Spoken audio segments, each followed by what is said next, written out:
Welcome into the Landon Tengwall Show and another episode of Penn State Head Coach Profiles. Today, we are going to be looking at Georgia Tech head coach Brent Key. If you guys are enjoying all these head coach profiles, all the Penn State news, make sure to hit that subscribe button. Stay up to date on everything you need to know Penn State. Today's show is brought to you by West Shore Home. West Shore Home is a home remodeling company. Them and their owner, BJ Worzen, have been huge parts of Penn State NIL, supporting them from the very beginning. And obviously, West Shore Home Field at Beaver Stadium has been a big part of getting money back into Beaver Stadium. So support them. Link to their website is in the comments below. All right. When James Franklin was fired, most people's top choice was Curt Signetti, and that was before the extension came.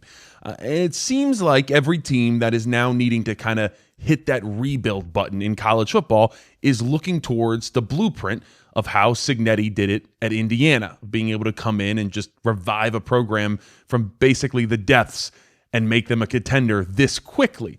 And if you are Penn State football, your number one option that would allow you to follow said blueprint would be Brent Key. So to explain why I think Key could be the next Signetti, let me draw the picture for you of how he really just changed and modernized this Georgia Tech football team. Now, Key was the offensive line coach at Alabama under Nick Saban for 3 years. Then Georgia Tech head coach Jeff Collins got the gig there, and he was able to bring Key back to his alma mater to be the offensive line coach and also the run game coordinator. Now, when they took over in 2019, it wasn't the best situation at Georgia Tech. So Collins and company had to basically completely rework the offense. And prior to Collins, Georgia Tech kind of took a page out of a lot of the service academies books and said, hey, we can't get this elite talent. Georgia, everybody else is taking all the best players. So we are just going to run the triple option. So that is what you're coming into, a team that was built to run the triple option. They didn't need playmakers. So Collins and Key arrive and they say, all right, we have a lot of work to do. Now, the other thing that Collins tried to fix when he got to Georgia Tech was the branding. So before Collins even hit the field as the head coach for Georgia Tech in 2019, there was a heavy social media push by him and his team trying to make slogans catch on and really hopping on any social media trend available for them. And Collins was kind of hired of this idea that he was going to bring sizzle and a new life and just some great recruitment and marketing skills to kind of revive Georgia Tech's football program. And after back-to-back 3-win seasons for this Georgia Tech program, well, Collins was fired. So that was mid-season of 2022, and that is when Key got to take over as interim head coach. And very quickly, he impressed the people at the top of the alma mater there at Georgia Tech, knocking off 2 top 25 teams to finish off that 2022 season. And Key made it a point after doing that and being named head coach that he thought that the branding and the way Collins kind of went about things wasn't necessarily the way to do it. Quote, he said, we started out in this thing trying to make the most no frills, no fun, blue collar, workman-like thing. To put the cart before the horse, it's not the way I've been brought up. Everybody I've ever worked or played for, it's about doing your job and doing your job well, correcting mistakes and improving.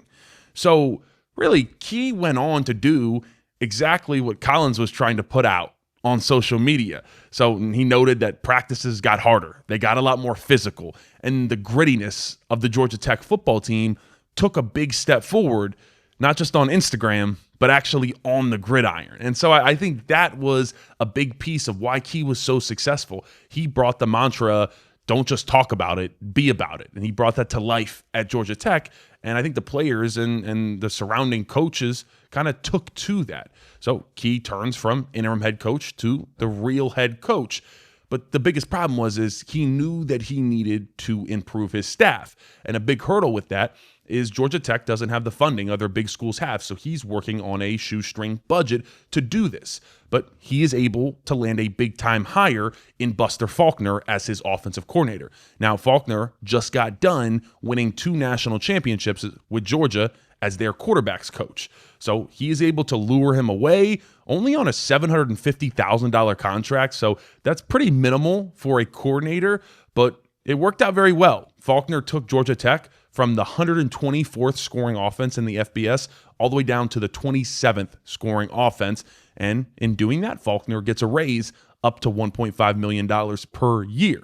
Now, The main reason I'm explaining to you guys and giving you guys the contract of his offensive coordinator is to kind of show you the parallels between what a Penn State offensive or defensive coordinator makes to someone at Georgia Tech and how little financial support Georgia Tech has compared to Penn State. And I think that's a huge selling point for Pat Kraft when he's talking to Key. It is, hey, not only are you going to come here and you're going to get all the support you need, we have the infrastructure, we already have that moving, but your entire staff could make significantly more. And I think Key himself would probably almost double his money, making a little over $4 million.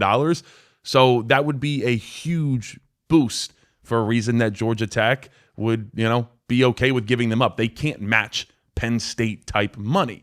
And that's really where the whole Curt Signetti blueprint comes into the equation.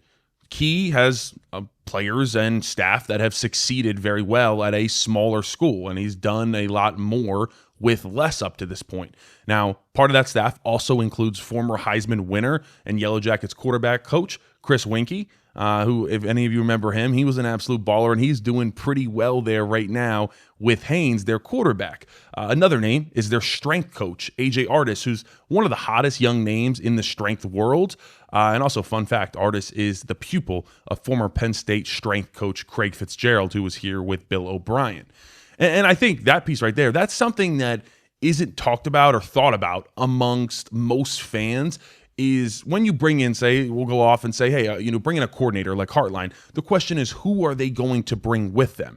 I think with Key, you have those questions answered very quickly, even down to the strength staff. And, can you assemble a good staff? That's the biggest question. And if you already have that answered, that's really important. And I think a strength staff is probably one of the least talked about things, but probably one of the most important pieces to a football program. As a player, I spent more time with the strength staff than I did with my position coach, my offensive coordinator, or my head coach. Those guys establish what the program is, the culture, the identity, and if they're already aligned with Key and they know what it is coming to Penn State, well, it's a lot more easy to implement that culture then. Now, the other piece of the Signetti blueprint of why he was so successful at Indiana so quickly is the players. So many of the star players right now on this Indiana roster are from JMU.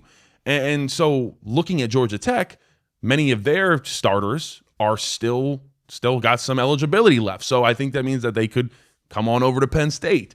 Now, on top of that, Key's recruiting has also been really, really good. So this 2025 class is a top 25 class in America, and Georgia Tech hasn't done that in nearly 20 years. So Key is recruiting at a high level. He could bring some of those guys with him. Those guys are all freshmen right now, so he can kind of have his pick of the litter of which of these young guys do I think is talented, who do I want to bring with me to Penn State.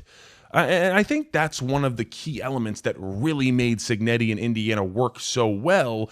It was that the players that came with him from JMU, they knew the system, they knew the culture, they loved their coach, and so it was the ability to just set the culture right into Indiana. It wasn't guys having to come in and learn. It was new players at Indiana looking to the left and the right, and they see guys that already know what Signetti was about. And so if you bring Brent Key and his coaches and some of his players, that's kind of what you get. And don't get me wrong, we're gonna keep the Penn State culture. We're always gonna be Penn State, but you still get that Key swagger and understanding, and it's a lot more easy to kind of assimilate into what Key does best, and that's just being him, just being a baller. As you see, he doesn't want the social media posts, he doesn't want to create slogans, he just wants to be hardworking, come in and get the job done. I guess the blueprint part of it is, and it's rare to be able to find this, and many teams want to follow it, but you have to find a very good staff and roster that can all essentially just be uprooted and moved. And I think that's what you can get with Key. With everything we've laid out, it shows that he could achieve that Signetti blueprint. Now, up to this point in all these we've talked about, why would this not work? So let's talk about that with Key.